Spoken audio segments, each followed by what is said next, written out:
শনিবার আর মন্দির যাব না, এ তো হতেই পারে না, বুঝতেই পারছো। প্রতিদিন কালী ঠাকুরকে এত সুন্দর সুন্দর সাজানো হয় না শাড়িতে, কখনো লেহেঙ্গাতে, এত ভালো লাগে। তাই তো আমরা ওখানে যাই, যে কাকিমা আছে জিজ্ঞেস করি যে এত সুন্দর সুন্দর শাড়ি সুন্দর করে কে সাজায়, জিজ্ঞেস করি আমরা। আজকে দিদি আর আমি সকাল থেকে চলে গিয়েছিলাম, ডিসাইড করে নিয়েছিলাম যতই গরম থাকুক যাই থাকুক বৃষ্টি আসুক যাবই।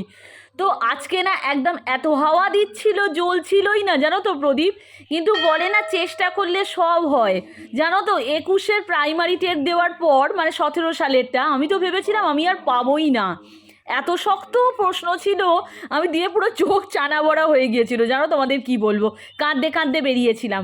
কিন্তু তারপর আমি চেষ্টা করেছিলাম, 1 বছর ধরে প্রিপারেশান নিয়েছিলাম কোন বই থেকে পড়বো, কিভাবে পড়বো, ডিসাইড করে তারপর 22-এর টেট কিন্তু আমি পেয়েছি।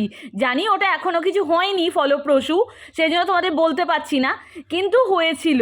চেষ্টা করলে কিন্তু সব হয় বন্ধুরা, খালি মনের মধ্যে বিশ্বাসটা থাকতে হবে। চলো বেশি বকে ফেললাম, তোমরা ভাবতে পারো যে আমি বেশি বকে ফেলি। বাই।